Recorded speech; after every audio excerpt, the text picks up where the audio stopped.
Hello and welcome back to my channel. Bonsoir et re-bienvenue sur ma chaîne. My name is Muriel and in this video I am going to go through what I'll call my Maybe TBR. Now that I have a Kindle courtesies of my ex David, I've developed a tendency to just add and keep adding books to my ebook library. Many more than I could possibly get to this year alone unless I did nothing but reading, and that will not happen. This means I've created a Maybe TBR on my Goodreads to help me put them aside mentally for now. But then I thought to myself I could perhaps share most of these books on this Maybe TBR with you all and see if any stick out to you as books I would particularly enjoy or you would especially like to see me read and share my thoughts about at some point. Some of the books I'll mention are more definite.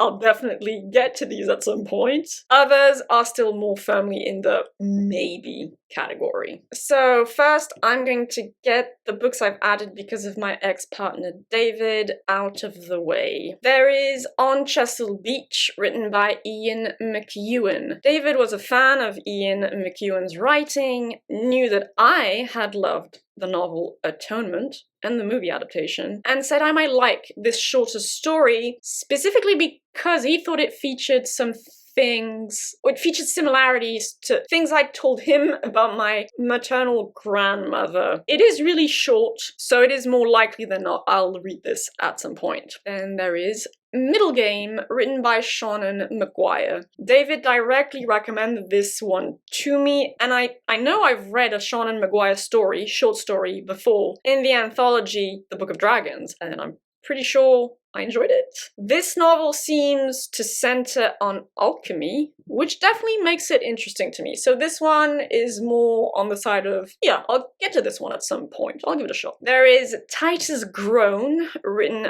by Mervyn Peake. This is one of David's favorites. Titan Groan is his username on Steam, in fact. And a novel I already knew of, well, because Mervyn Peake is known as a more literary fantasy author, I believe, and because he has been cited as an inspiration by Mieville and maybe Vandermeer. I'm pretty sure, but not entirely sure. And the funny thing is, I thought I had decided I really wouldn't read it, but because David, now it's become a solid maybe. I mean, it does sound interesting to me, to be clear. I'm not just being a codependent doormat or anything, but he did have good taste in literature, and our tastes did overlap quite a bit, so yeah, it's a solid maybe. In the same vein, well, a bit less so, there's Tagana, written by Guy Gavriel Kay. It's very rare to see a Guy in English, though. Fun fact, the name of my rapist is Guy. Anyway, another one highly rated by David, highly rated by lots of folks, really, though I also know for a fact female readers tend to point out the gross thirst of the male characters, and that it really gets bloody annoying. So I was certain I was never going to touch this one. That being said, I do know I can get over that if the rest of the story, the world building, and the themes compensate for it, so another solid maybe? I might listen to this on audio though, that's an option. Then we have Crime and Punishment and or The Brothers Karamazov by Fyodor Dostoevsky. I know David gave 5 stars to the former and that he was reading the latter right before we got together, actually. And obviously that both are huge classics of Russian literature, duh. I have never read a single Russian classic. The books by Nabokov I've read don't count since they were written in English. I know my mother adored Anna Karenina by Leo Tolstoy. I'm pretty sure my dad loved Crime and Punishment, so I'm curious, I guess. Here again, though, I might do one or both of them on audio, maybe. There is the First Law trilogy by Joe Abercrombie, obviously. David absolutely loved those books as a younger man, but he also told me that as of the time we were together, he was less keen on them. Despite that, and even though I had pretty much decided never to read them, he said I might really enjoy the first trilogy, actually, that I might enjoy the world building, because I told him I'm not a primarily character-driven reader, and he said, you might still like it, though, in spite of that. So I was like, okay. Especially if I listen to them on audio, that's what he did. And I do believe pretty much everyone thinks the audiobooks are great. So I do have them. And I mean, because of that, I will probably in fact listen to them at some point. Though only the first trilogy, just be clear. Finally, in this sublist, we have Infinite Jest, written by David Foster Wallace. It's a bloody chonker of a book David thought highly of and thought I should read at some point. He said it was brilliant and funny, rich thematically, etc., etc. Now, from what I've gathered, it's a blend of contemporary, literary, and speculative literature. I mean, there's speculative elements to it. I also know the author committed suicide in his 40s after abruptly stopping his antidepressant. Anyway, so I don't know with this one. It's a much weaker maybe, but it's still technically a maybe at some point. Now I'll go through some standalones I've truly independently put onto my Maybe TBR. As a rule, the shorter the book, the more likely it is I'll get to it at some point, or even actually try and squeeze it onto my 2022 TBR. There is The Empress of Salt and Fortune, written by, I believe it's pronounced Ni Vo. I don't know much about this one beyond the fact that it is a short, quiet fantasy tale that other booktubers I'm subscribed to have enjoyed. There's Nothing But Blackened Teeth by Cassandra Ho. I'm not sure how I pronounced that. This is a short horror story I'd vaguely heard about on another booktuber's channel, and honestly, the cover just kind of sold it for me. It's just so deliciously disturbing is how I'm going to put it. There is also The Beauty, written by Aaliyah Whiteley. This weird fiction short story has actually been on my radar since before I became aware of Skyward Inn, and even though I didn't like the latter, I'm still interested in reading the former. It's a short story, so even if I don't like it, it won't have taken up too much of my time. There's A Clockwork Orange by Anthony Burgess, a modern and supposedly very disturbing classic everyone has heard about, if only because of the Kubrick adaptation. I just maybe kind of want to see what the fuss is all about. It's a maybe more than anything else, but it's also very short, so I just might go ahead and read it sooner than later. There's The King of Elfland's Daughter, written by Lord Dunsany. I'm assuming this is some sort of fairy story, and I am mostly curious about this because Lord Dunsany was one of Lovecraft's early influences and biggest influences, so yeah, I kind of want to see where he came from, or where he pulled from in a way. It's also pretty short, so a solid maybe. There's The Kaiju Preservation Society, written by John Scalzi, another one I became aware of through Booktube.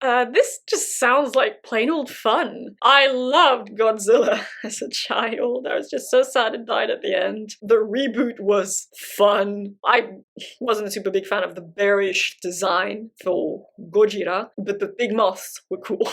I've also seen Pacific Rim, which is dumb as fuck, but it did feature cool, well, kaiju. So, a story about people trying to protect and preserve kaiju, sure. I'm game for that. There's Neuromancer by William Gibson. This one is mostly on the list because it's an SFF classic I've never gotten around to, and because I'm not that familiar with cyberpunk as a genre, outside of like the Matrix movies. And I mean, it's relatively short as well, so yeah, there's a decent chance I will actually read this at some point. There's Book of Night, written by Holly Black. This is a very recent release, and I'm curious about this novel because I actually read quite a few Holly Black books when I was younger. Not her most recent YA series, including The Cruel Prince, I believe, but her earlier urban fantasy fairy books, including Valiant, Tithe, and Iron Crown, I think, and the Spiderwick Chronicles, and a couple of standalones. So now I'm just curious to see what adult fiction from her looks like. There's A Canticle for Leibovitz by Walter Miller Jr. So this is another science fiction classic.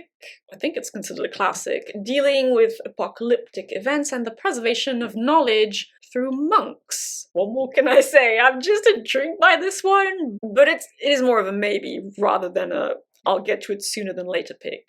There's Blind Sight by Peter Watts. This is a chunky but apparently very smart book that will appeal to themes and ideas readers such as myself and hard science fiction lovers such as myself. So yeah, I'm keeping this one on my radar. It's not something I'm gonna get to anytime too soon, but I'm intrigued by that one. There's Who Fears Death by Nnedi Okorafor. I don't know much about this one, but I'm curious about the author, and I know this novel of hers is appreciated by SFF readers, so again, I might give this a go at some point, just see what her writing is like. There's She Who Became the Sun by Shelley Parker Chan. After the mess that was the Poppy War trilogy for me, I do want to read a fancy novel based in Far Eastern culture and history that is actually good, sorry, and solidly meant for adults, not this weird cusp YA adult. I want an adult historical fantasy novel based in Far Eastern culture and history. So this might fit the bill, apparently. There's 3 Moments of an Explosion by China Mieville. Yeah, so, I mean, it's a collection of short stories written by one of my favorite authors of all time, so I'm obviously going to read this at some point. It's a certainty. It's only a maybe in the sense that I might read it this year instead of next year, but we'll see. There's The Once and Future Witches, written by Alex E. Harrow. This is adult historical fantasy that features witches and suffragists. So that makes it interesting enough for me to have it on my radar, definitely. And finally, there's Cage of Souls by Adrian Tchaikovsky, an SFF standalone written by Adrian Tchaikovsky. That's more than I really need to know. Beyond that though, the premise sounds interesting and, like I said, a standalone. Why this though and not Shards of Earth? Well, I've seen not so positive reviews from some of my Goodreads contacts, so I remain hesitant for now. I'll go for Cage of Souls first. So I forgot to mention 2 books I wanted to. There is also Kai K, written by Vaishnavi Patel, that I am interested in. This is also a very recent release. It is, well, as is very popular nowadays, a historical retelling, but it is not a Greco-Roman one. It is a Hindu mythology retelling, a retelling of the Ramayana, I believe, centering on a female character, which is vilified in the Ramayana, is how I understood it. So yes, I'll probably check that one out, if only because I haven't really read fantasy or mythological retellings centered in the very rich repertoire that is Hindu mythology. And the other one I wanted to mention is Imagica, written by Clive Barker. Now, I do have Weave World by the same author on my 2022 TBR. It was one of David's pick for my TBR. However, I was informed that I might also enjoy Imagica, that is a very thematically rich and emotionally beautiful story, though it is chunky, as is Weave World. So if I can, I'll try and read it this year, otherwise next year, more likely than not. Finally, I'll go through a few series I've added to this Maybe TBR, and since they are series, I probably won't get to any of them anytime soon, unless I listen to them as audiobooks. So first, there is The Books of the Raksura, written by Martha Wells. So I'm pretty sure Martha Wells is currently primarily known for her Murderbot Diaries series, in which I have zero interest, just to be clear. But she also wrote a fantasy series, The Books of the Raksura, involving winged people and other therianthropic races that's apparently really underappreciated. So that premise definitely piqued my interest. Plus, the entries in the series, which starts with the Cloud Roads, are also all under 400 pages long. So that makes it also particularly attractive to me. There's the Drowning Empire series by Andrea Stewart. The first book in this ongoing series is The Bone Shard Daughter. And I don't know, the way I've seen it discussed on Booktube, it reminds me of the Winnowing Flame trilogy a little bit in the way it feels different and apparently blends science fiction and horror elements into the fantasy. So I'm definitely more than a little interested in this one as well. There's the Texcalan duology by Arkady Martin. So, you know, A Memory Called Empire, A Desolation Called Peace. This is a darling among science fiction readers slash booktubers, so I guess I'll bite the bullet at some point or another, though I'll probably listen to these 2 on audiobook. There's the Dark Star trilogy by Marlon James. This one I want to read because I'm interested in trying fantasy based in Black African culture and mythology. Simple as that. There's the Bloodsworn Saga, written by John Gwynne. This is another currently very popular ongoing series on Booktube that intrigues me because of the setting and cultural inspiration. So apparently it pulls from Norse cultures, Norse mythology. It's not that, but it takes its inspiration from that repertoire. Also, the big mythical creatures hinted at through the covers, yes please, I'm always going to love that. Here again though, with these two have been released out of the 3 planned, I might listen to them as audiobooks, we'll see. And finally, well, there's Malazan Book of the Fallen, written by Steven Erikson. This series was already a solid maybe for me, but then my ex David said I should really, at the very least, read the first 3 books. So yeah, I probably will at some point. It's a bit more than a maybe now. It's a back burner shelf type thing. At least the first 3 books. I'm not committing to the entirety of it, but I will, at some point, read the first 3 books, probably as audiobooks as well, or a mix of audiobook and, printed book. We shall see. And yes, I do realize that Tide Has Grown and Neuromancer both are the first books in series of their own, but I'm only considering those first entries at the moment, at the very least for Neuromancer. I am more open to reading the entirety of the Gormenghast trilogy, well, if I like Tide Has Grown enough, obviously. On that note, I hope you found this interesting. Please do share your thoughts and comments about these picks, if I should prioritize any of them, and if you have strong opinions and feelings about any of them, I do welcome long comments. So yes, but in the meantime, I hope you will have a lovely day, evening, or whichever time of day you prefer. Do take good care of yourselves. Thank you for your continued support, and I shall see you all, I'm not exactly sure when, but in another video. Bye-bye.